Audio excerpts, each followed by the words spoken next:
استفاده از صدها بادکنک به پرواز درآیند و در این سحرگاهان با استفاده از کمک 40 تن از دوستان خود این بادکنک ها را یک به یک با گاز هلیوم پر می کنند. و آقای مایک میگوید که اگرچه که این کار بسیار خطرناک است، اما ما هیچ ترسی را به خود راه نمیدهیم. جالب است بدانید که هر بادکنک بزرگ مملو از گاز هلیوم قادر به بلند کردن نیم کیلو وزن می باشد و این دو نیاز به 400 بادکنک دارند که وزن هر دو به علاوه صندلی و اساس آنها را به پرواز در بیاورند. و اما کم کم آفتاب طلوع می کند و این دو با بی‌صبری آماده پرواز هستند. ساعت 6 بامداد است و این دو پس از بوسیدن همسران خود و آزمایش نهایی به پرواز در می آیند که این آغاز راه است و به سرعت در حال بالا رفتن هستند و حالا به ارتفاع 2000 فوتی رسیدند و همچنان بالا می روند و این سرعت در بالا رفتن موجب شده که گاز هلیوم در داخل بادکنک ها منبسط شود و لاجرم تعدادی از آنها می ترکند. اما همچنان این دو در حال صعود هستند با سرعتی معادل 500 فوت در هر دقیقه. و حالا این دو از مرز 18000 فوت نیز عبور کردند و در این ارتفاع اکسیژن کم می شود و این دو ناچارند از ماسک اکسیژن تنفس کنند. و حالا نوبت به پایین رفتن رسیده و این دو با استفاده از چاقو و بعد هم تفنگ بادی تعدادی از بادکنک ها را می ترکانند که یواش یواش از صعود کاسته شود و شروع به پایین آمدن می کنند. و این دو باید مواظب باشند که اگر بالون های زیادتری را بترکانند سقوط سریعتر و خطرناکتر خواهد شد. اما با ترکاندن 10 بادکنک سقوط یواش یواش آغاز می شود و این دو آرام آرام به طرف زمین در حال پایین آمدن هستند و بالاخره پا به زمین می گذارند و مورد استقبال همسران و دوستان خود قرار می گیرند و رکورد جدیدی را از خود به جای می گذارند. پرواز با بادکنک های جشن تولد.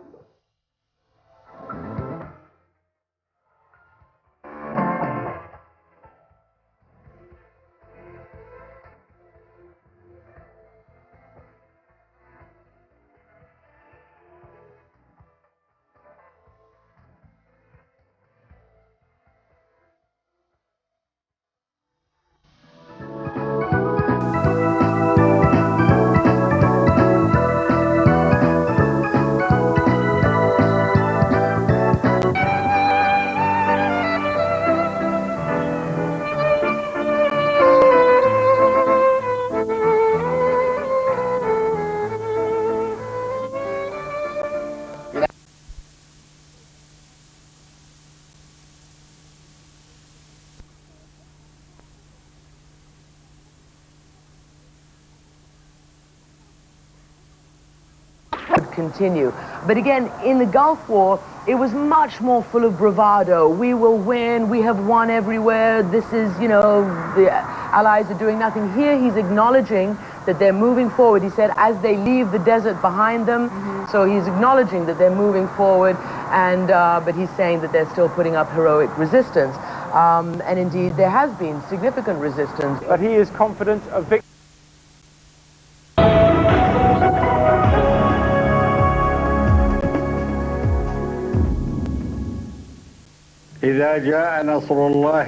Now, can say, look, where is those numbers of the date and time and place, and so if he did the Academy Awards or today's newspaper, we would have seen if it was a real live broadcast, but I think it was somewhat dated.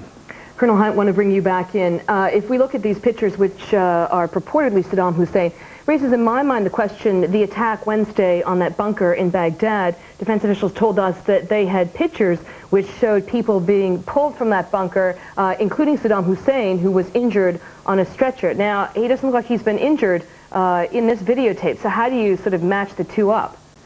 I don't think I do, but I will tell you that we sent 40 cruise missiles in that building to flatten it, and then we sent 2 bunker buses down through the rubble.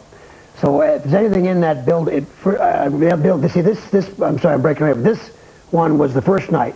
دون أرتال الدبابات والعتاد العسكري. وبعد 4 أيام من عبورهم حدود الكويت قد وصلوا إلى اقتناع مفاده أن المعركة لن تكون كما خطط لها قادتها، سريعة وخاطفة. فالطريق ليست ممهدة، والند الضعيف في المعركة التي حسبها البعض غير متكافئة عدة وعتادا كان صلبا ومزعجا، وخسائر قوات التحالف المناوئ للعراق في تزايد. ففي العمليات التي دارت يوم أمس وحده، والتي كان أعنفها في الناصرية التي تبعد 170 كيلومترا عن الحدود الكويتية، تمكنت القوات العراقية المدعومة بعشائر المنطقة من الحفاظ على مواقعها الرئيسية بالمدينة. ووصلت الخسائر البشرية في صفوف القوات الأمريكية حسب الرواية العراقية إلى 25 جنديا و17 دبابة عدا الآليات الأخرى. القوات البريطانية والأمريكية لم تجد الطريق إلى البصرة ممهدا، ووجد جنود الوحدة بلاك ووتش أنفسهم تحت وابل النيران العراقية.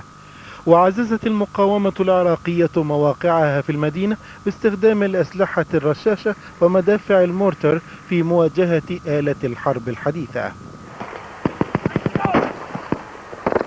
المقاومة العراقية التي بدت واضحة في قصر وشبه جزيرة الفاو لا يبدو أنها ستكون سهلة في بغداد، فالبديهي أن تكون ساحة القتال في العاصمة العراقية طويلة ومريرة، وألا تجدها قوات التحالف لقمة سائغة. وينضم إلينا في الاستوديو الدكتور محمد السعيد إدريس رئيس وحدة دراسات الخليج في Also in other areas we're seeing the same type of situation going on the last 2 to 3 days. Now we move from that to Camp Pennsylvania, where again we're hearing a little more on the story there. Yesterday morning, the early morning attack on an encampment in the Kuwaiti desert. Of course, that Camp Pennsylvania is the base camp for the 101st Screaming Eagles from the U.S. Army. The soldier killed yesterday in that attack at 1:30 a.m. our time was 27-year-old Army Captain Chris Scott Seifert. He is from Fort Campbell, Kentucky. He again was killed yesterday in that attack. 15 injuries, 3 seriously, when a soldier rolled 3 grenades into 3 separate tents, including the command tent at Camp Pennsylvania. The guy who's been arrested is Sergeant Hassan Akbar. He's a member of the 326th Engineering Battalion. The motive was resentment from the beginning. The Army has said that all along, but now there's a question whether or not it's a resentment towards war or a resentment towards his superiors.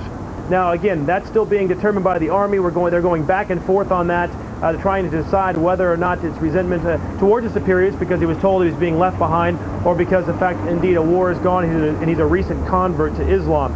As we give it back to you, Catherine and Rick, one of the things that the concern here in the South is that the Americans, the coalitions, and the Kuwaitis do not believe they have found all the mobile missile launchers. We had another warning last night, overnight, about 5 hours ago.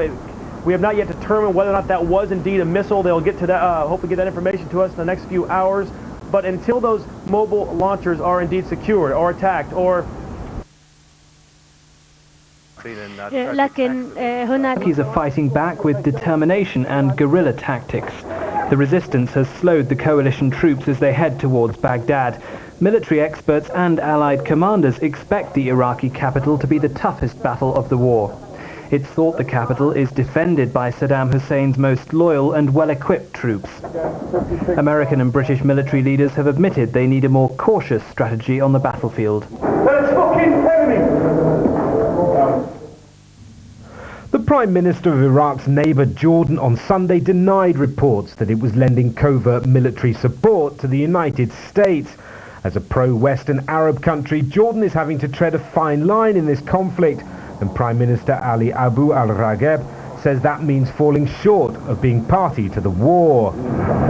And so on, to try to find who these people are who are sniping at them. The military assumption here is that these are elite trained forces loyal to Saddam Hussein, not regular army conscripts. In other words, that this is part of a deliberate plan by the Iraqis to plant some of these more highly trained and more idealistic types of fighters in the urban areas, so that from there they can attack the British forces and basically with very few people undermine the British military operation here. But the bigger picture is that whilst the British troops consolidate their positions on the outside of these towns in most cases, that is allowing the American troops to sweep up the western side and head north closer to Baghdad. So while the plan has become more complicated with this emergence of a sort of guerrilla type of warfare in the south, the Americans are still able to make their push towards Baghdad, and that is going ahead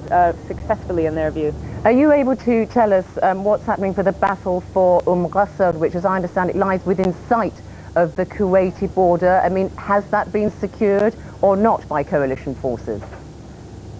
Well, we're now using the word secured very, very carefully, because over the last couple of days, the British military people have told us that certain areas were secured, and then it's emerged that actually there is still pockets of resistance there, and that is the situation with Ghasr. As I understand it, the fighting has died down for now.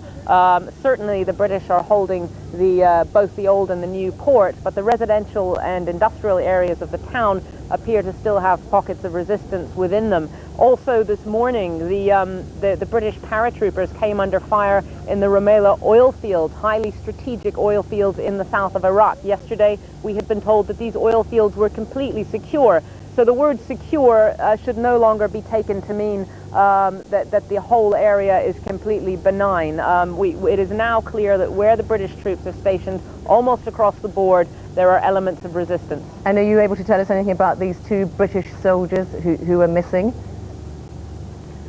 What we've been told here is that these people were ambushed on a road somewhere in the area of southern Iraq. We think somewhere in the vicinity of Basra, but the exact location has not been confirmed. That the military is doing everything they can to try to find out where these people are and what's happened to them.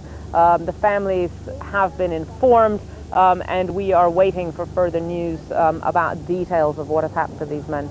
Hilary Anderson in northern Kuwait, thank you very much indeed for that update. Well, some news that we're just getting in. Syria's official news agency is reporting that a US missile has hit a Syrian passenger bus near the Iraqi border. 5 people are reported to have been killed and 10 injured in the incident on Sunday morning.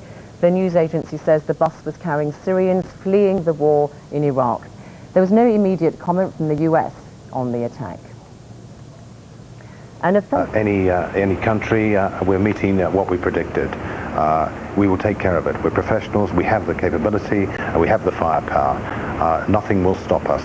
We're professional military people. We have a strong coalition which is dedicated to what we have been set out to achieve. We will liberate Iraq for the Iraqi people. We're out of time, but very quickly, the last question. Do you know anything more about weapons of mass destruction? Have any been found?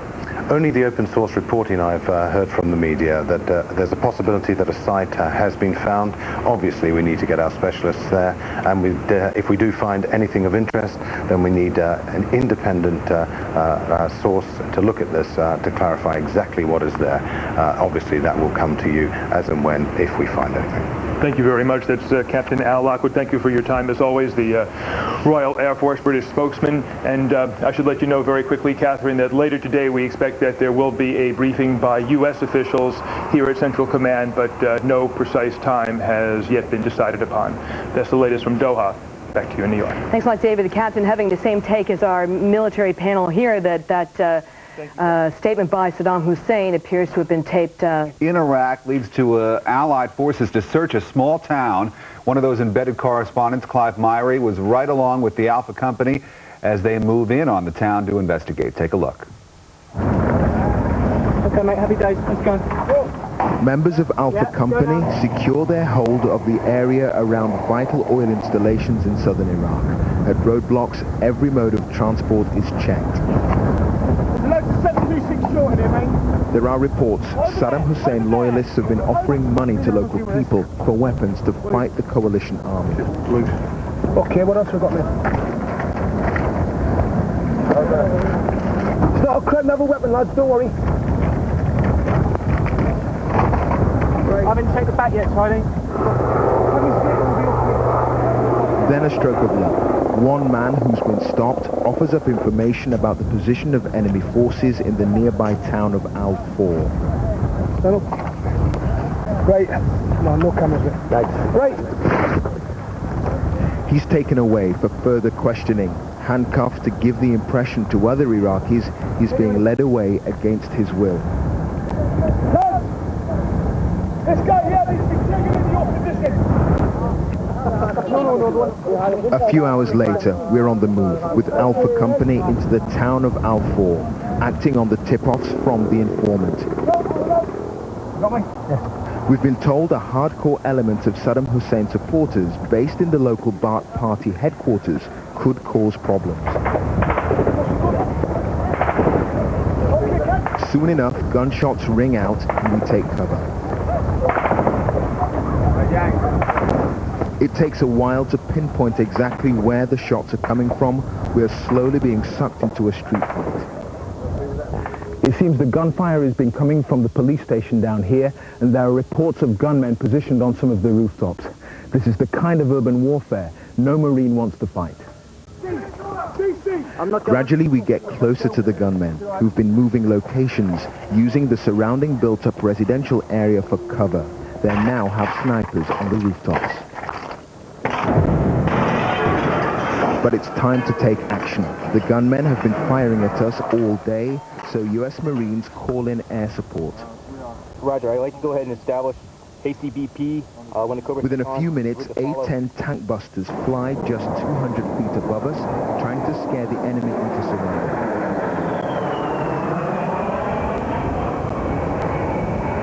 It doesn't work. We now know there may be as many as 50 gunmen to deal with, and the night is falling.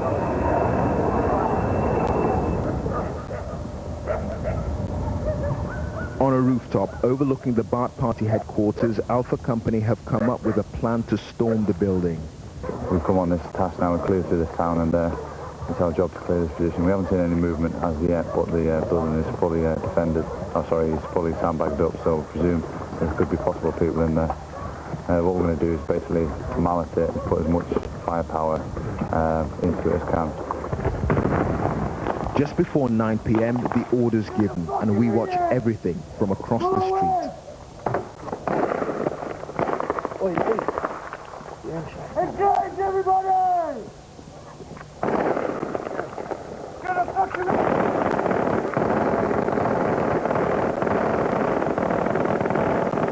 Alpha Company commandos attack, blowing up the entrance, shooting those inside. The battle goes on for 20 minutes. Grenades are used to clear the building. However, one is thrown into a room where there's a gas bottle inside.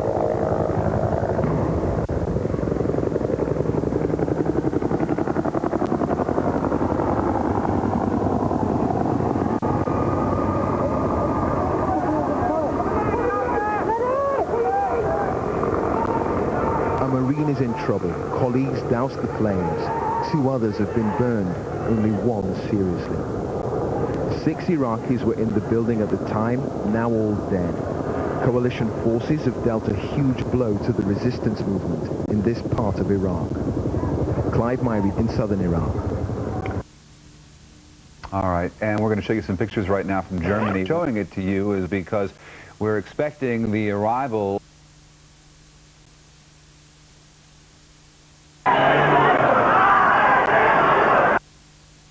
Ian Pannell, BBC News, Washington. Well, with me here to pull together all of the strands of these latest developments is the London-based military analyst Simon Pearson. Simon Pearson, first of all, let's just pick up what was being... Firing in the area and getting closer with every shot. Proof that hostile forces were not yet spent. Just over an hour ago, we came under attack by Iraqi artillery. After bombarding them with 105mm rounds, they're now either in retreat or immobilized. The empty ammo tin stacked up. This was counter-attack on a large scale. Artillery against artillery, it was a simple battle for ground. More World War I than World War III. Let's get it sorted out, guys. Let's get the ammunition.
Syria. With Iraqi resistance growing, road convoys are becoming more vulnerable to this kind of attack. It's thought the 7 other members of the team were all killed. Iraqi TV showed footage of bodies lying on the road. Objective in the ground campaign. In Washington, President Bush warned Iraq to treat the prisoners well. I do know that we expect them to be treated humanely. It's just like we'll treat any prisoners of theirs that we capture humanely.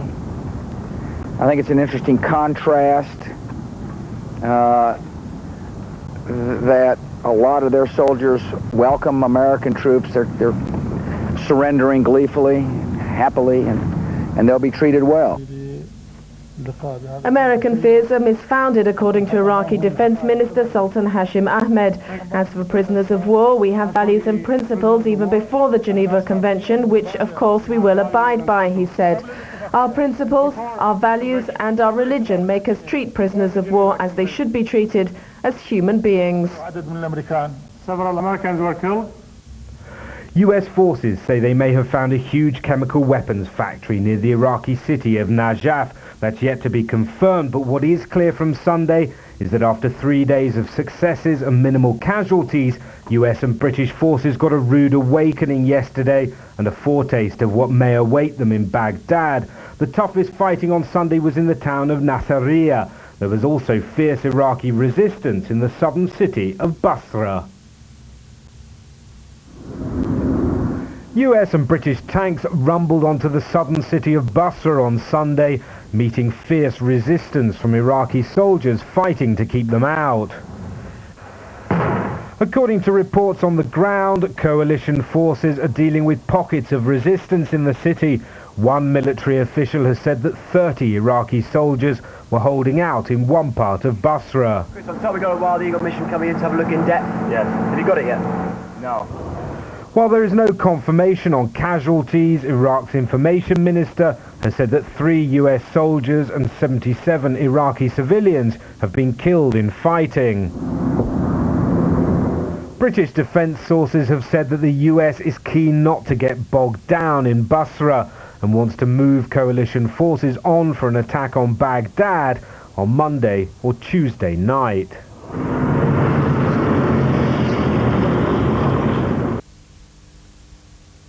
Mosul in northern Iraq has come under attack overnight as the air war intensifies. Earlier on Sunday, it was hit by what appears to be the first airstrike on Iraqi frontline troops during daylight. The Iraqi Kurds, who control part of northern Iraq, said American aircraft launched missiles at sites in the city, which lies on the left bank of the River Tigris.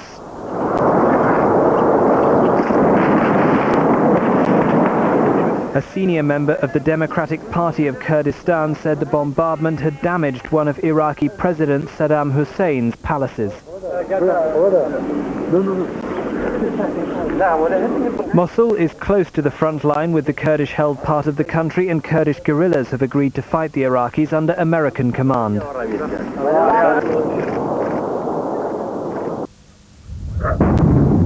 A firefight in Al-Faw in southern Iraq. British Royal Marines and Iraqi troops in close combat. It's the type of warfare Allied forces were hoping they wouldn't have. أطلق من طائرة حلقت على علو منخفض حسب ما أفاد شهود عيان. وقد شهدت ألسنة اللهب وأعمدة الدخان تتصاعد من بعض الأبنية جنوب شرقي المدينة التي هزتها عدة انفجارات نتيجة لما تعتبر واحدة من أعنف الهجمات الجوية التي شنتها القوات الأمريكية البريطانية على العاصمة العراقية حتى الآن. نتحول إلى بغداد، معنا من هناك مراسلنا ماجد عبد الهادي. ماجد، ماذا عن دوي الانفجارات التي سمعت في بغداد مباشرة بعد خطاب الرئيس صدام حسين؟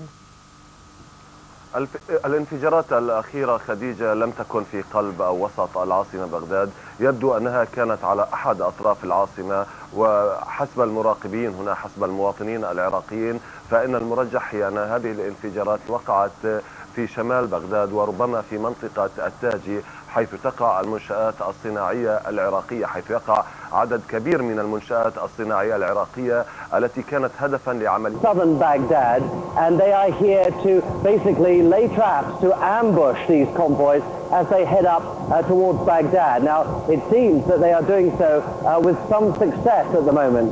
How well equipped are these Iraqi units? It's very difficult to say, but put it this way, in Nasiriyah, just to the east of us here, there are said to be about 500 Iraqis fighting there, and they are really putting up a very stubborn resistance and causing a lot of problems for the Marines in the other convoy heading north, the one that's heading north parallel to ours. So, stubborn resistance and great determination. And I think that this was very unexpected. The commanders, the generals, didn't think that they'd encounter resistance this early on. And of course, as far as the effect is concerned, it's draining on supplies, it's draining potentially on morale. And it raises the whole question of whether the Iraqi tactics are now to get the American and British troops engaged in some sort of guerrilla warfare, some sort of inner city combat along the way, which they preciously want to avoid. You say you've stalled in the desert at the moment. Give us an indication of just how far you are from Baghdad.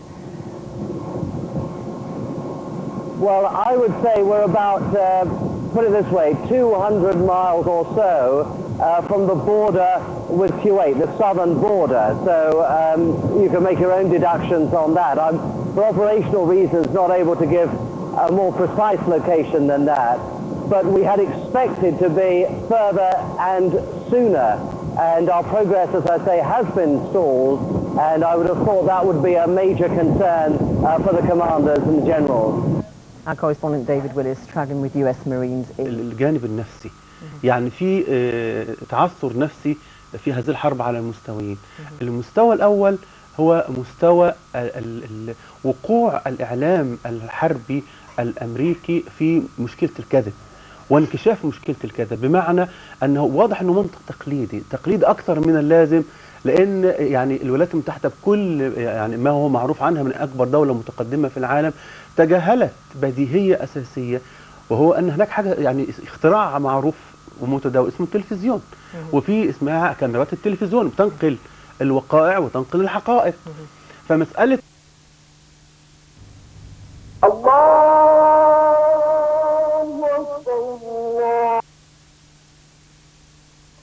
الجانب الآخر هو حالة الصمود الرائع للشعب العراقي وللقوات العراقية. النهارده اليوم الرابع أو الخامس في الحرب، وما زالت قاعدة قص أو مدينة قص تشهد المعارك والكر والفر بين القوات العراقية والقوات الأمريكية والبريطانية، رغم أن أعلنوا منذ اليوم الأول للحرب أن قص تم الاستيلاء عليها بشكل كامل.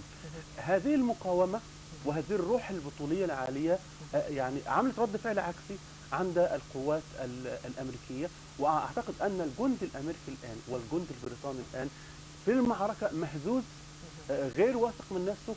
ورغم أن ثقته الأساسية في سلاحه، السلاح أصبح يعني ليس هناك الكثير من الصواريخ التي لم تنفجر ومعروضة أمامنا على الشاشة. إذن هناك في شيء مهم، هناك في شيء جديد، وهو أن وربما تفاجؤوا بذلك، لم يكونوا يعني يتوقعون ذلك. الثقة العالية الأكثر من اللازم. يعني للأسف الأمريكيين القوى الكبرى في العالم أنهم إله وألهوا نفسهم وألهوا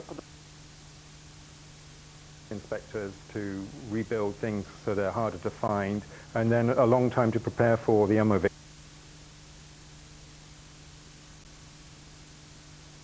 A 12-match and reported to have begun bringing special forces to the area, though the bulk of the fighting is expected to be done by Kurdish Peshmerga forces.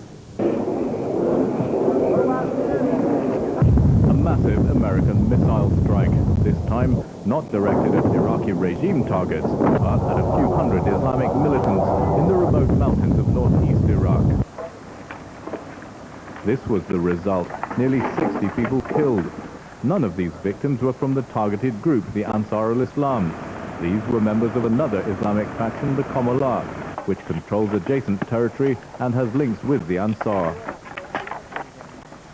These are the men the Americans are after. They knew it was coming and had probably abandoned most of their obvious targets long before the attacks began. A sweeping ground offensive would be the only way to be sure of rooting them out. That's what's shaping up now. Thousands of Iraqi Kurdish Peshmerga fighters are being mobilized for an onslaught that's expected to start any day now. This is the terrain they'll have to fight their way through. The Ansar control about 40 villages in this belt of mountains stretching back to the Iranian border. This is the front line for the Peshmerga guerrillas. They're keen to get their hands on the Ansar. It seems that all they want is to destroy everything. They don't want to see peace in this area. They are getting more violent every day. These Kurdish Peshmerga guerrillas have been locked in conflict with the Ansar al-Islam for several years now. America's intervention in Iraq gives them a golden opportunity to finish the Ansar off.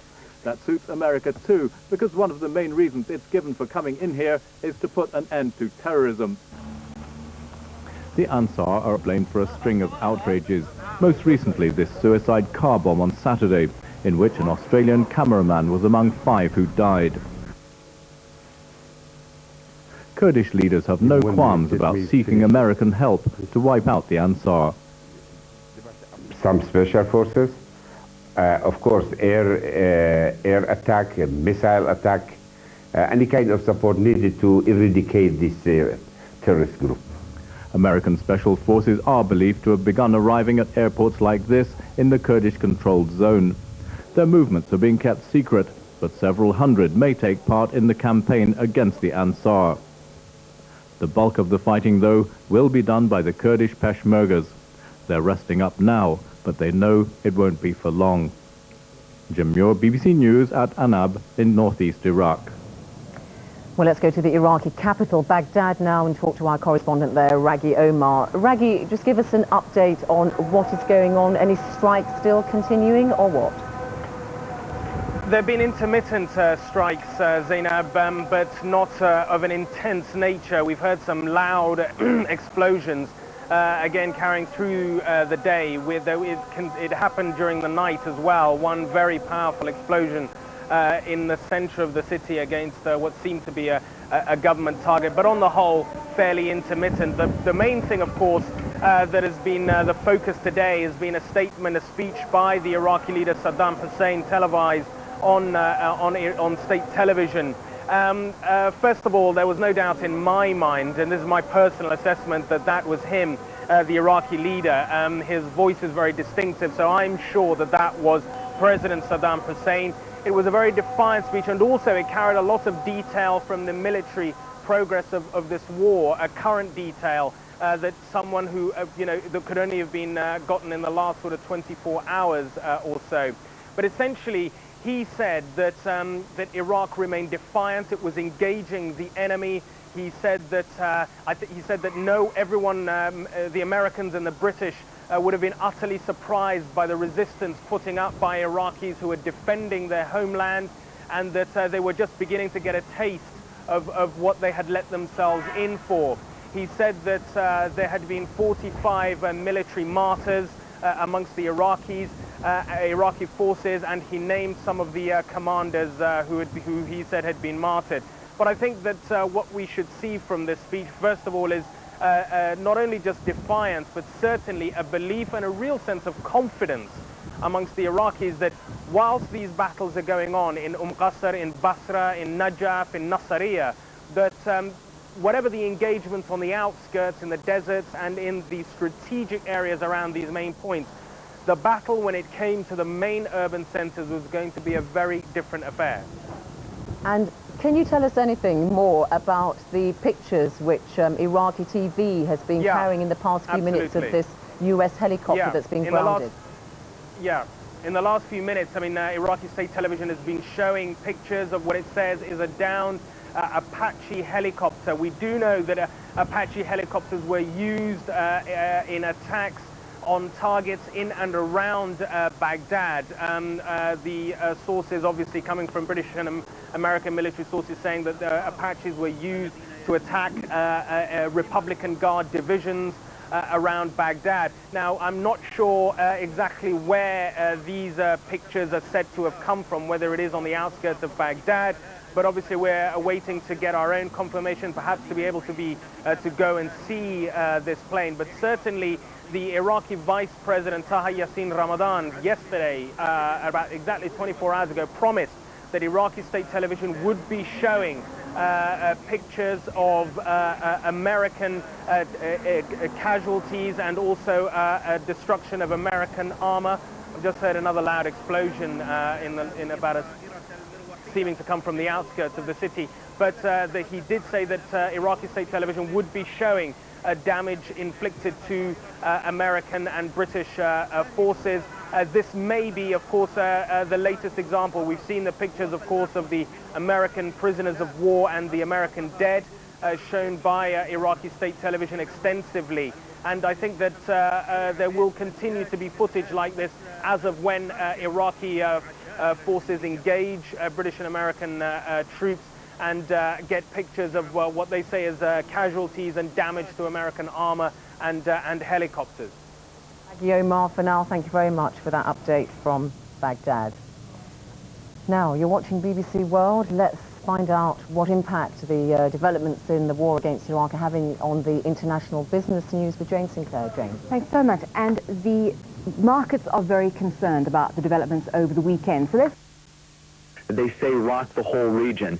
In fact, it was so close. The house that we're renting right now, there's a young man that actually lives here, and he was walking down the steps. We just want to show you, he was knocked down the steps and fell down because the concussion was so strong. Obviously, there's no shrapnel or anything in this area, but the explosions were that close that they actually knocked him down the stairs. Thanks, Sammy. In terms of the real significance of what's happening here, though, this may signify the beginning of an air campaign to soften up these frontline defenses so Peshmerga forces and possibly American forces may actually come in and move towards Kirkuk. At this point, we are east of the city, about 40 kilometers, as I said. And there are reports that special forces actually came in, American special forces, into airstrips around Soleimania. And they are actively working with the Peshmerga right now on two fronts. On this front in Sham-Chamal, also on a more eastern front against the Ansar al-Islam. Ansar al-Islam is that fundamentalist group that Secretary of State Colin Powell says is the Iraqi connection to the al-Qaeda. Now, that hasn't been proven yet, but obviously the Americans think it's significant enough that they've actually bombed those Ansar al-Islam locations for 2 nights in a row, softening it up for a possible ground attack by the Peshmerga, maybe assisted by U.S. Special Forces. This may be the same thing going on here at this point. Our Peshmerga sources say they saw 8 explosions. They saw Iraqi troops carrying wounded men down the ridgeline away from the hilltop. Now, we're looking at this ridgeline. It's a rainy, kind of windy day here. There is no smoke. Actual eyewitnesses say the smoke dissipated within 5 minutes of the explosions. But we can't actually see the bomb damage either. It may be that some of these bombs fell just on the other side of the line, but you really can't see the damage. It's a pretty large hilltop range, mountain range here. Now, the other thing is that there is said to be an Iraqi division called the Al-Muthana division. It's about 5 kilometers beyond the hilltop where we are, and it may be that those bombs are falling on this Iraqi division to push them back to Kirkuk or to obliterate them, so there can be an advance from this position. So Allied troops and Peshmerga may be able to move into Kirkuk and to seize the strategic stronghold of Kirkuk with its oil fields and all the strategic importance that it has. Back to you. And let's just remind the viewers of the significance of both Mosul and Kirkuk and the strategic oil reserves that are there. Just how important is it that those are in coalition hands and coalition hands quickly? Well, as far as the coalition is concerned, it's of prime importance. It has been talked about as the major strategic initiative that forces wanted to take to get to those oil fields before they were blown up by Saddam Hussein. There had been CIA reports 2 weeks prior to the beginning of this air campaign that Saddam Hussein's forces had actually planted munitions around the oil fields and that perhaps when the bombing campaign began, he would ignite those munitions, blowing up the oil fields and creating an inferno like we saw right after the Gulf War. So they didn't want to see that happen again. It was important to get there first and to stop that from happening. There has been a bombing campaign that has involved Kirkuk at this point. There aren't reports of the oil refineries going up yet, but it is still a major push to get there first to stop that from happening. Back to you. Okay, Kevin Seitz with news that the air campaign may have undergone a change in the north of Iraq.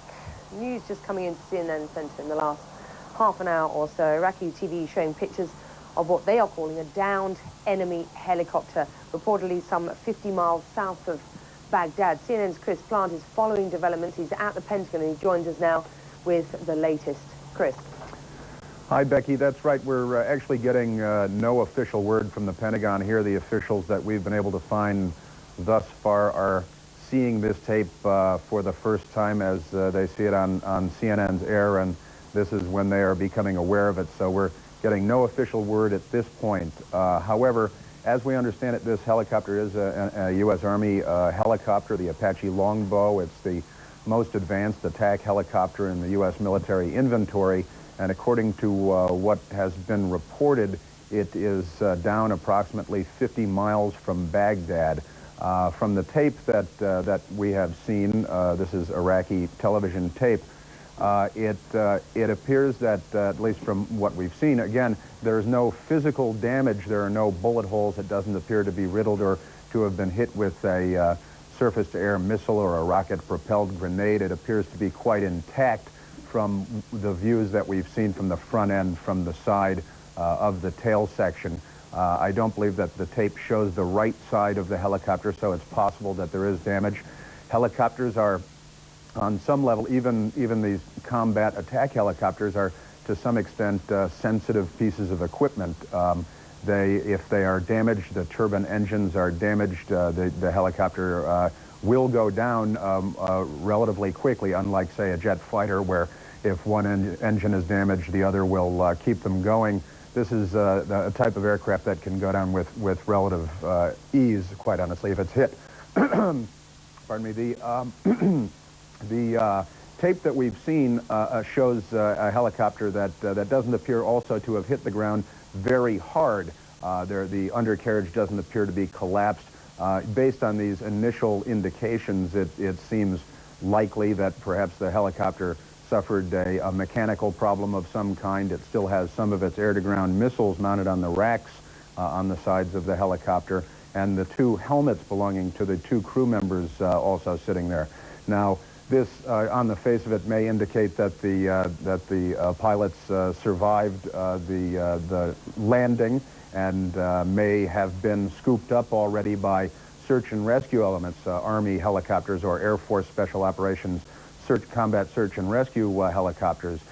Presumably, if the Iraqis had taken these pilots into custody, we would be made aware of that as they showed the tape on television in Baghdad, and there's no indication of that at this point. Combat search and rescue operations are, of course, a very sensitive issue in the U.S. military, and it's likely that if they were swooped up by search and rescue people, that there would be no announcement of this for some time, as they would wait until they got back safely to their base, probably in Kuwait, and returned the two crewmen to their unit. At that point, the military might make an announcement, but probably not until then. This popping up on Iraqi TV, of course, changes the math on all of that for this situation. But given that it was 50 miles or so outside of the city, just the travel time and finding it and having a camera crew on site and getting it to the television station in Baghdad and so on, surely this must have happened at least a couple of hours ago. And I would not be at all surprised if these crewmen have already been picked up. And one other little note here, and that is that because this is a very advanced helicopter and the technology is somewhat sensitive, it has a radar system that creates a digital battlefield, designates friendly forces from enemy forces in the air and on the ground. Very state-of-the-art technology. The United States has been known in the past to go in and destroy hardware like this from the air to keep it from falling into enemy hands. So it's quite possible that that is not at all a safe place to be standing. Becky? Chris Plant at the Pentagon.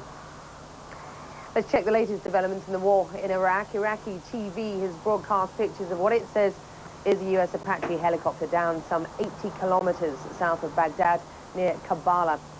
Saddam Hussein appeared on Iraqi television in full military uniform a short while ago in his second address since the outbreak of the war. He hailed the heroism of the Iraqi troops and promised Iraqis a decisive victory. Der Krieg ist jetzt auch in der Pfalz angekommen und damit werden wohl auch die Sicherheitsvorkehrungen rund um das Krankenhaus noch einmal verschärft. Und wir gehen nochmal nach Washington zu Inka Schneider. Haben Sie Reaktionen auf den Abschuss, man weiß es ja nicht genau, des Apache-Helikopters? Die Bilder haben wir vorhin ja gesehen. Wir sehen hier auch die Bilder und das wurde...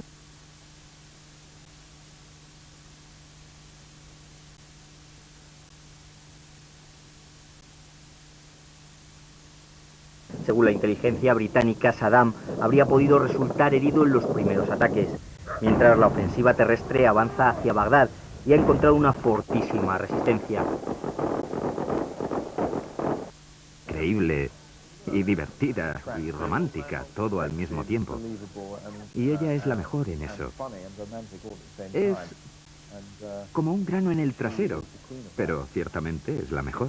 رزمندگان حزب بعث عراق به نبرد مشغول بودند که از فاصله چند صد متر، یعنی از آن سوی رودخانه مرز شط العرب، زیر آتش قرار گرفتند.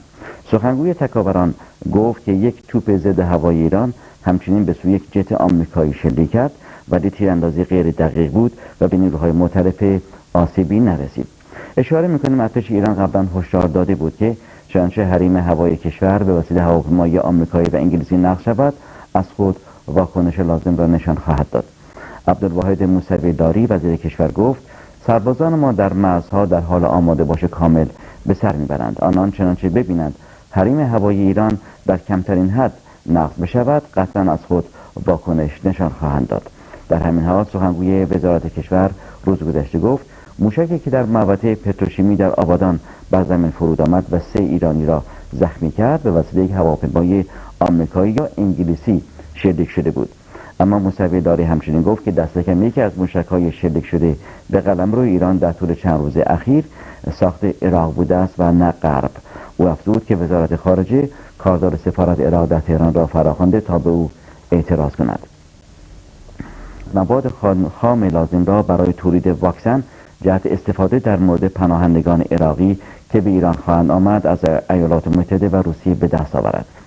در این راستا مسئول پزشکیان وزیر بهداشت جمهوری اسلامی به خبرنگاران گفت برخی بیماری‌های غیر متعارف مانند آبله ممکن است بر اثر جنگ جاری علیه عراق شیوع پیدا کنند و از آنجا که ما فاقد واکسن برای مقابله با آن هستیم و آمریکا و روسیه تنها 2 کشوری هستند که مواد اولیه لازم را برای ساختن آن در اختیار دارند، از سازمان‌های بین‌المللی درخواست کردیم به ما در تولید واکسن مربوطه در ایران کمک کنند.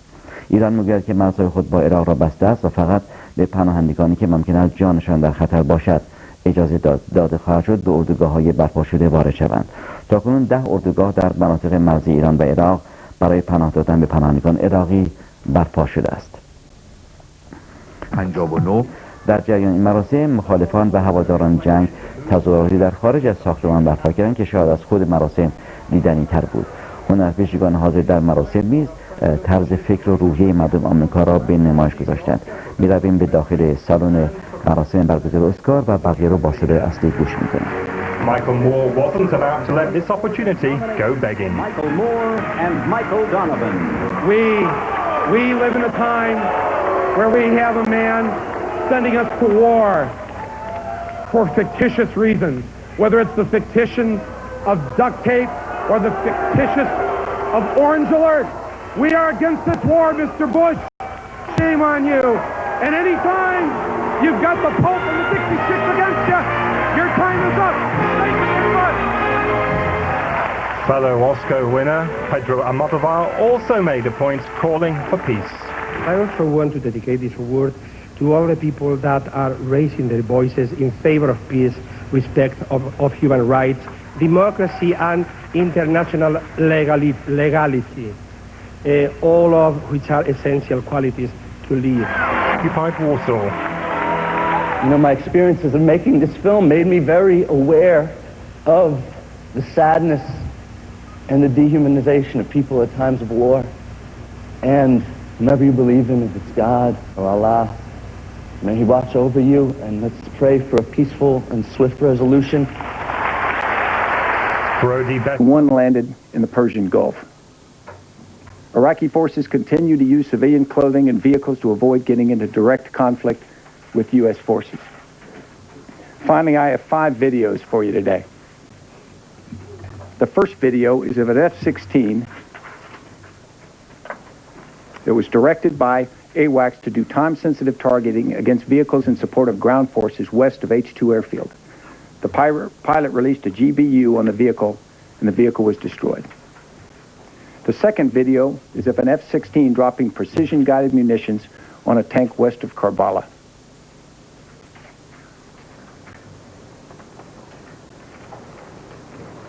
The third is of an A-10 deployed against a guard shack south of the H-2 airfield. He dropped a precision bomb that landed approximately 10 meters short of the target. The mission was successful, as the target had significant damage and the guard shack was no longer standing. The fourth video is on an A-10 tasked by an AWACS to assist another flight in attacking a compound south of H-2 airfield. The pilot dropped a GBU on the target, resulting in an explosion and a fire. The fifth video is of an F-117 that dropped 2 GBUs on the presidential secretariat in Baghdad, impacting the building.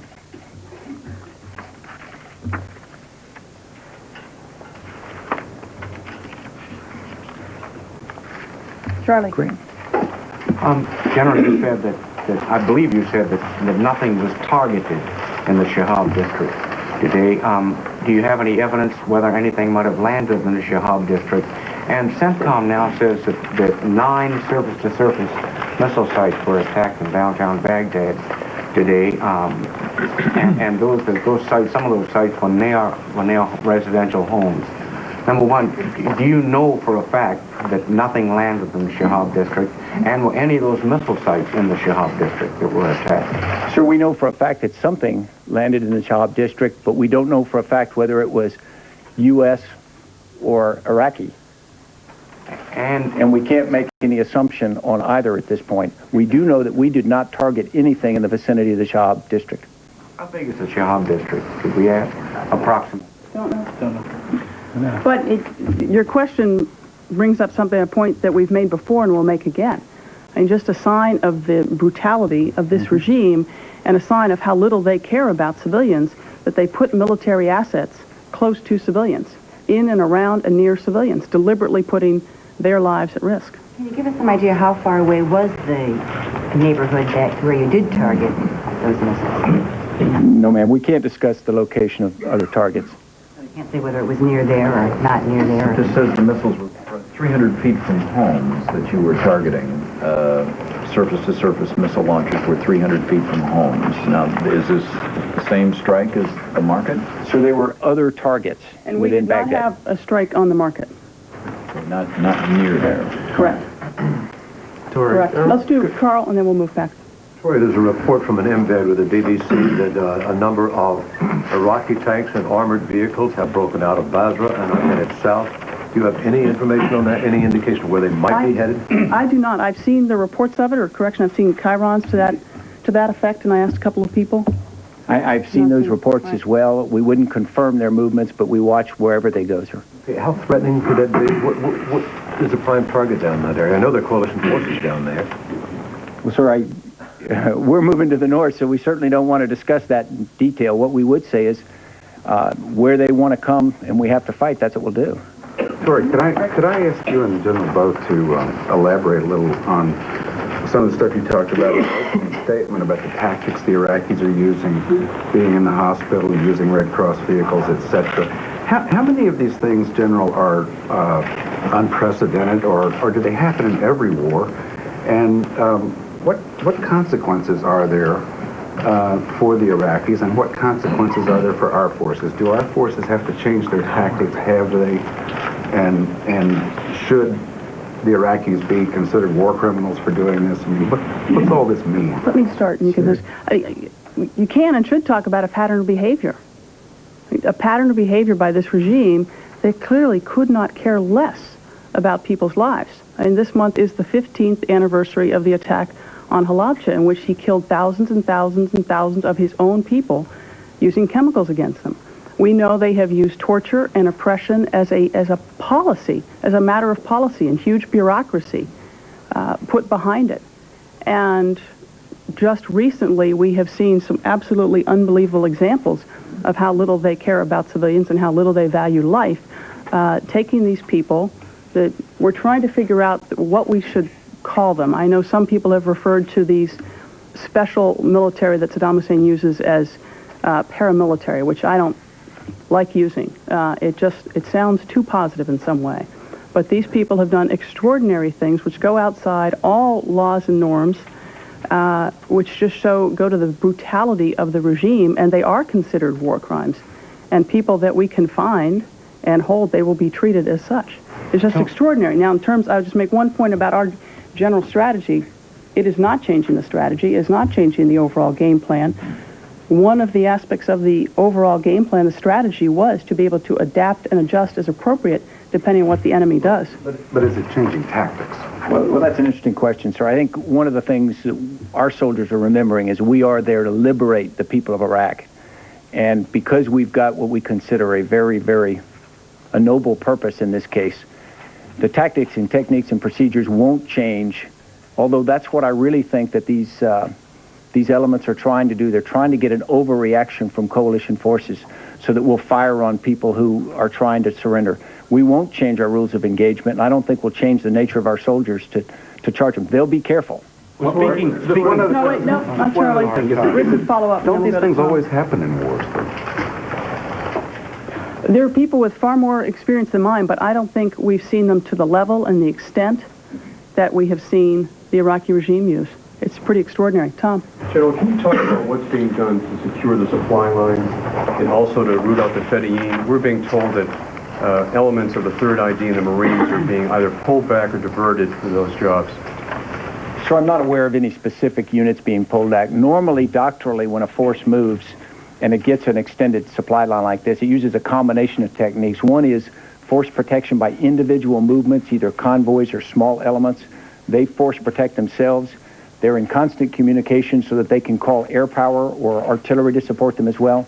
And then at key points, forces will often be placed to help support that line of communications as well. Who is doing that? What units? Do you know? Sure, it'd be a number of units. But I think if you look at the overall progress and you look at the movement moving north toward Baghdad overnight, they continue to make considerable progress. You are beefing up securing the supply lines? No, sir, I would say we are continuing to secure supply lines. One of the points I'd want to make is the extent of this move and this speed. The logistics have not been interrupted. There have been some situations that occur, but it has in no way endangered or cut any of the lines of communication. Tori, what can you tell us about Iraqi forces wearing U.S. uniforms? Well, I remember several weeks ago out here talking about, we knew they were acquiring uniforms that looked like U.S. and U.K. uniforms, and the reporting was that they planned to use them, give them to the thugs, as I call them, to go out, carry out reprisals against the Iraqi people and try to blame it on coalition forces. So just recently we have seen reports again that they may be wearing or using what look like U.S. uniforms to confuse people, to confuse our forces, to confuse the Iraqi people. Have you seen specific reports about them wearing U.S. uniforms, accepting the surrender of Iraqi troops, and then executing them? I have seen at least one report. So I want to caution that and caveat that and say I have seen one report like that. What else can you tell us about efforts by Iraqi forces to suppress the populations in these cities?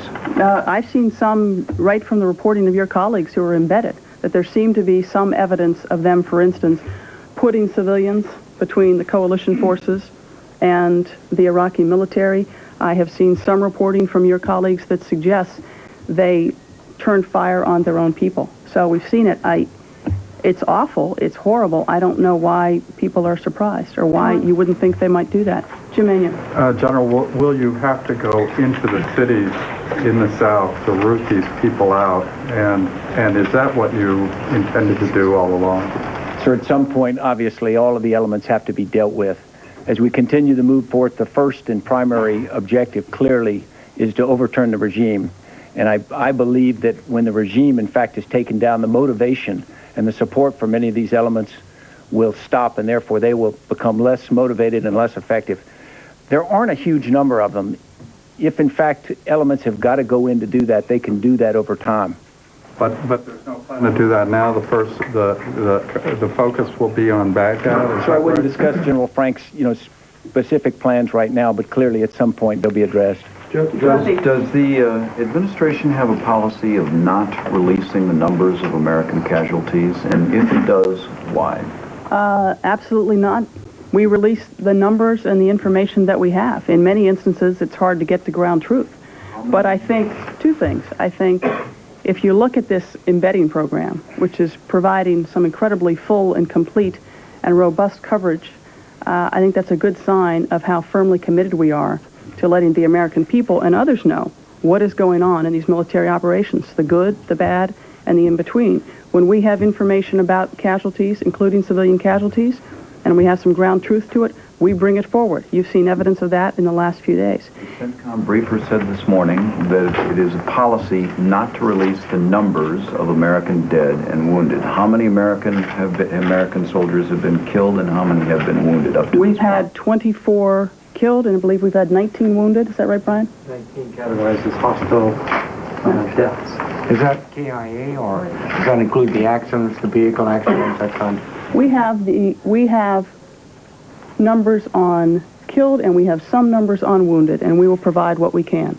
It will never be as fast as some people like. It will never be as complete as some people will like. But that information that we feel is pretty solid, that information which is based, and there's going to be a briefing in here after this briefing to talk about the process, is based to a huge extent on the dignity and respect with which we want to treat these issues. Next of kin notification is incredibly important to us, and we'll take the time to do it right, and we'll put out the numbers when we think is appropriate. Let's go. Categories missing, and we'll follow up after this, and we will post something that gives you what we know.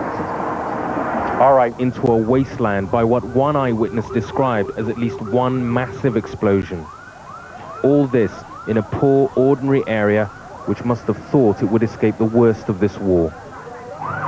That illusion was shattered this morning. Into this scene of confusion, Iraqi emergency workers tried to recover the dead and wounded. People who are left here are getting out. Now, the explosion in this district of Baghdad took place in the early hours of the morning. What's impossible to say now is what could possibly have been a military target in such a populated area. By late morning, the district was transformed into an almost apocalyptic scene. Ferocious sandstorms enveloping the city in a blood-red haze. It was as though the day was turned into perpetual dusk by the fine, choking sand. Within minutes, the sense of bewilderment began to turn to defiance and also anger. What is a tragedy for the people of Al-Sha'b is a public relations disaster for London and Washington. We're just trying to make a living in our shops, this man told me. What do they want from us? Why are they doing this? Our homes are gone and our livelihoods are gone. This man said that as soon as the missile hit, the shrapnel was spread all over the area, all the windows smashed and the walls having disappeared. Many of today's injured civilians from the Al-Sha'b district are being treated in hospital. The battle for the hearts and minds of Iraq's people is central to this war, and today the coalition could have lost the support of many here. Last night, Britain and the United States bombed Iraqi television. Briefly, the Iraqi authorities' control of the airwaves was halted, but it's been back on air. The targeting in the airstrikes have not been indiscriminate, but in all wars there are mistakes and there are civilian casualties, and that seems to have been what happened today. But the political price of such mistakes in this war will be much more costly. Today, Britain and the United States are seen by ordinary Iraqis as having made victims of those they say they want to liberate. Raghi Omar, BBC News, Baghdad. And that report was monitored by the Iraqi authorities. Live now to Baghdad to another of our correspondents who's also monitored as well, Paul Wood. Paul, given what we've just been hearing from the Pentagon and Central Command, missile sites inside the city, but maybe not necessarily at all connected with this incident today. What's your view from Baghdad? We've had no response from the Iraqi authorities to what I think is an implied claim that perhaps connected with this incident at Al-Shab was the placing of missile batteries in civilian areas. The Iraqis have denied doing this, and indeed in our drives around the city we haven't actually seen much in the way of defences placed inside Baghdad. The assumption has always been that it's outside Baghdad. Having said that, we didn't arrive in Al-Shab until several hours after the incident, as Raghi Omar was reporting. We didn't see exactly how it looked immediately that those missiles or bombs crashed into the area. One of the things they're saying, if I may put it to you, is that there were 9 attacks or 9 sites attacked within Baghdad. Has there been much other aerial activity today, Paul? Well, there has been a lot of aerial activity, but like a lot of the Gulf, we've been swamped in a ferocious sandstorm. It's blowing again outside now with gale force, and the whole area has been almost like snow, really, with a thick silt everywhere. Very little visibility, and while we could hear aerial action going on, it was very difficult to see where it was. We'd always assumed that certainly the B-52s were continuing their bombing of Iraqi soldiers dug into the south of the capital. We did hear several explosions inside Baghdad itself, but where those were, and indeed if those were directed at military targets, that was impossible to say. Finally, Paul, what about the taking off air of Iraqi television? Is Iraqi television... Tanks and armoured vehicles may be heading out of Basra and down towards the Al-Faw Peninsula, where Royal Marine Commandos are bracing to do battle with them. Iraqi resistance here in the south has taken some commanders by surprise. British commanders now have about 20,000 troops on the ground here, but they're trying to control an area roughly the size of Israel, and they admit it could take them many months. Fighters loyal to Saddam Hussein are now hiding out in the towns, and there's heavy street-to-street fighting. In Basra, these Iraqis claim to have brought the opposed to Saddam Hussein, and while British commanders believe there was a small uprising here last night, it was not enough to count. Our feel for exactly what is going on is not that great.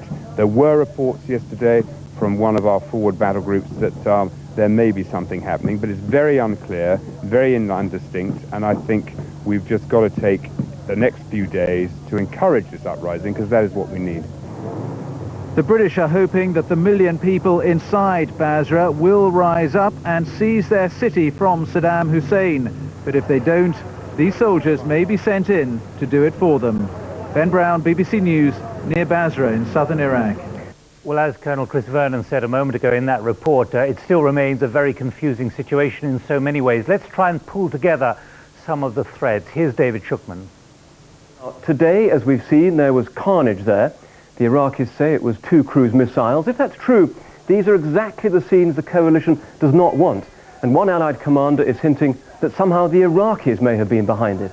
All we know is that the explosions happened in a residential area of the city, well away from the main government buildings, and an Allied investigation is now underway.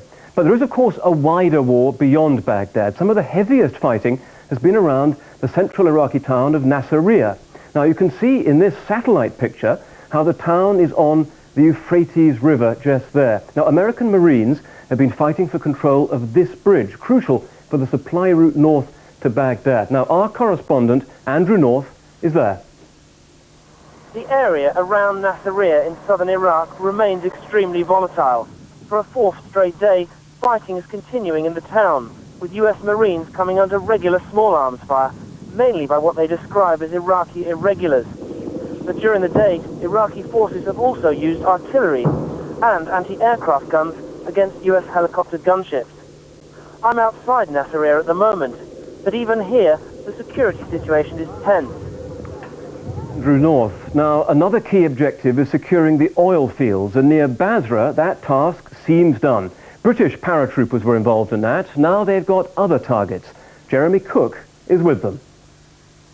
Here in southern Iraq, British parachute regiment troops have been in combat for the first time. Last night, a fighting patrol went deep into Iraqi territory, its successful mission to take out an Iraqi forward observation post. It seems what we're looking at here is a significant change in policy. Until now, these soldiers have been largely in defensive roles. Now it seems clear that they're ready and able to cross front lines to actively seek out and destroy Iraqi targets.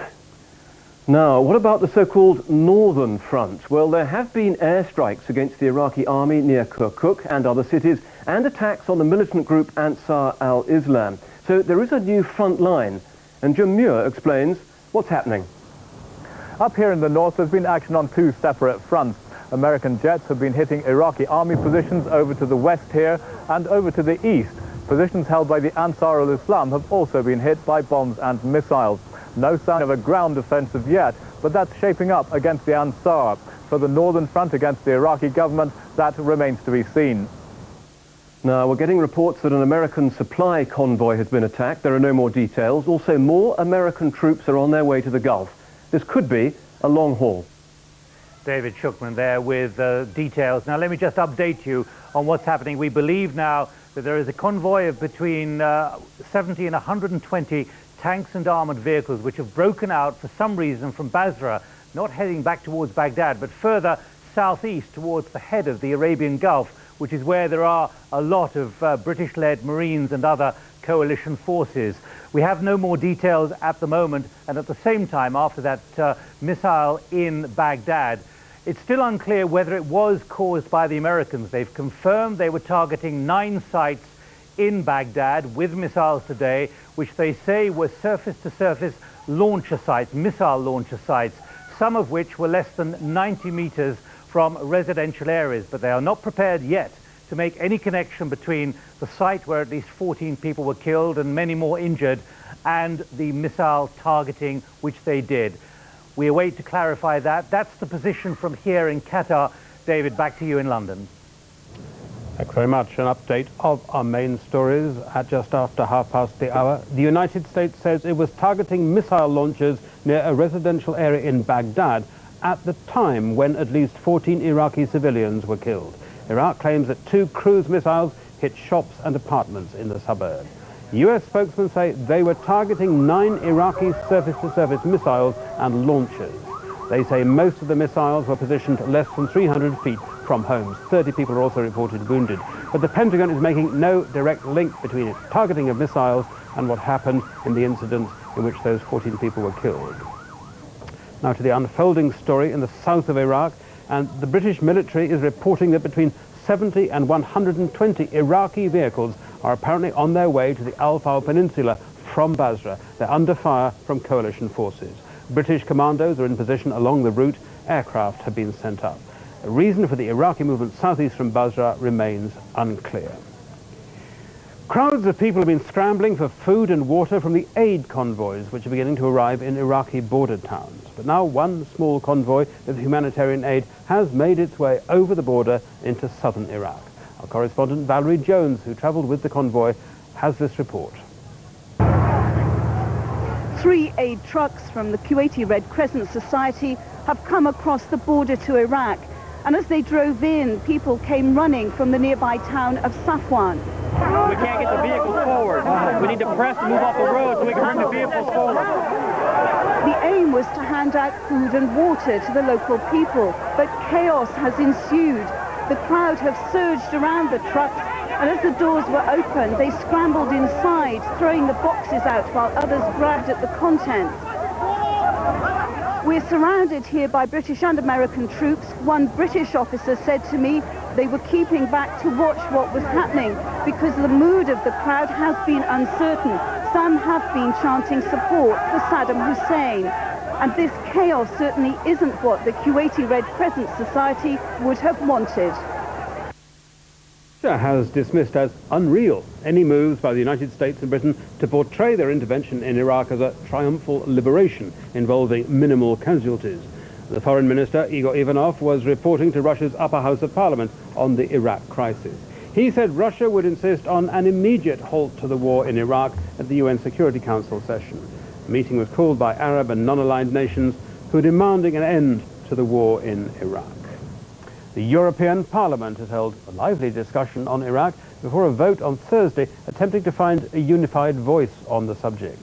The European Union President Romano Prodi spoke to the Parliament promising aid for Iraq. It's expected a majority of MEPs. The Iraqi army is going to likely to be perceived. People has already been views in the Arab world expressing admiration. Saddam Hussein is not a very popular leader, but every day that goes with the Iraqi army putting up some kind of resistance, succeeding in killing one American Marine, the more the popularity of his regime increases. People say, look, this is a third world army putting up fierce resistance alone with no support whatsoever from any other Arab government, no support from any other government in the world, and is stopping the biggest army in the world in its campaign. This is one of the consequences the longer the campaign will go. Another possible consequence is the longer the campaign goes, the more likely we'll be seeing scenes like the ones we saw today happening in Baghdad.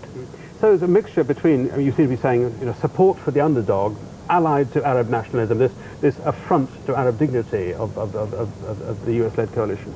Absolutely. I mean, people feel at last there is an Arab leader who not only stand up to the Americans in words, but actually in deeds, and he is paying a heavy price for that. Now, Blair and Bush will be meeting soon in Camp David, and Prime Minister Tony Blair is very, very anxious to put back on the agenda, first of all, the idea of the Middle East roadmap to peace. And he'll also be, I guess, addressing how we put the broken pieces back together in the region when and if all this is over. What is... We'll leave it Israel-Palestine to... Loose cordon, which is what they've established around Basra, move past the airport and into the center of the city, or are they simply going to stay back and contain the city? That's a decision that the commander on the spot is going to have to make, depending on factors that, frankly, we don't know much about back here. Now, we have seen a series of battles going on in places like on the Najaf and elsewhere. Based on what we are seeing in battles throughout Iraq, what can you divine about the status of Saddam's forces at this particular juncture? Yeah, Tony, let's just go to the screenwriter just for a second. Now, I think I can put this into perspective. If you look at what's going on, you've got Qasr that's just been taken. You've got the fight around Basra that we've all been following here lately, with the Brits establishing a loose cordon there. You've got the fight at al-Nasiriyah, where the Marines are trying to keep the main line of supply open. You've got a fight by irregulars against the 3rd Infantry Division on the outskirts of Najaf. And then you've got the fight up here in the vicinity of Karbala. Well, if you connect the dots, Tony, you'll see exactly what he's trying to do. Because if you connect these dots, you'll see that that is the American supply column. It runs exactly along where these irregular forces are trying to engage resupply columns. What's he trying to do? What he's trying to do is to buy time. He wants to slow this operation down. He wants to delay the assault on the Republican Guard and delay the assault on Baghdad. He believes that time is on his side. Remember, as far as he's concerned, Saddam doesn't have to win this war. He just has to avoid losing. And he avoids losing by stretching it out, making it last as long as possible, because in order for us to culminate this campaign, we have to win. He just has to avoid losing and stay in power. He's a survivor. He's been doing this for 32 years. He's playing to type. All right. Now, is he also making a calculation that at this point, the American public opinion simply is not going to be able to withstand stories either of Allied casualties or civilian casualties in Iraq? Well, Tony, it just seems to me that this is a man who's living in a state of sort of self-delusion. And yeah, I do believe that. I think he's watching Arab television and not Fox News, and he's getting an impression that somehow all of this is working. Because he is putting so many of his forces at risk by trying to interdict this line of supply, it seems to me that in his own mind, he still thinks he's winning this war. So again, his big strategy right now, disrupt supply lines. That may explain sending this large column down toward the Persian Gulf area. That's right. On the other hand, we still hear a lot of talk about a possible large battle for Baghdad. Is it your sense that that is still the case, or is he going to try to disperse those units as well? Tony, he cannot afford to lose Baghdad. Baghdad is his center of gravity. If he loses Baghdad, even if he loses control of communications within Baghdad, the war is over. It's like a battle for the capital. What he's trying to do here is he's trying to delay that culminating battle for as long as he can to buy time so that this campaign can be stretched out, cause as many casualties as he can, and hopefully come to some sort of negotiated peace. But when we are talking about stretching it out, we've got a war that's 6 days old. It's not as if this has been going on a vast amount of time. Based on your knowledge of how these things operate, A, has he truly impaired supply lines, and B, are there ways around his tactics? Well, you know, you look at, to answer that question, you look at what we in the military call indicators, and I've written 3 of them here. Number 1, there is no evidence of any main force-on-force engagements, in other words, tank-on-tank battles, which means the main battle hadn't culminated yet. Secondly, there's no evidence of orchestrated firepower, or the delivery of artillery and rockets and that sort of thing, which would indicate that somebody is in charge. And third, he has not been able to establish a coordinated assault on a line of supply to truly interdict it. These are purely partisan-type activities. So what it indicates to me is what we're seeing is a decentralized, distributed, uncoordinated attempt to interrupt the American advance on Baghdad. And if you look at the casualty figures, if you look at the success or lack of success so far, if you look at the uncoordinated nature of what he's done so far he is putting a great many of his forces at risk, frankly, to no avail. General Robert Scales, thank you for joining us. Linda? Tony. Tony, thanks. We want to show or explain something that our viewers just saw. You just saw from Sky's David Shader this report from Baghdad and the civilian casualties from something falling back in a major marketplace. And we're getting reports that there are about 15 Iraqi civilians who have been killed now. This is something that the United States is trying to deal with and is insisting at this point that this was not a result of an American strike, that this is probably an Iraqi surface-to-air missile or AAA that fell back on the marketplace, but it's a really tricky situation. Our Mike Tobin is working on this story. He's at the center of the war effort at Central Command headquarters in Doha, Qatar. Mike? And Linda, there's another report that came out of Central Command here tonight saying that some Iraqi missile positions were struck in civilian-populated areas. And joining me to speak about this is a spokesman for Central Command, Lieutenant Mark Kitchens. And first of all, let me ask you to give us some details on exactly what was found, what was struck in these civilian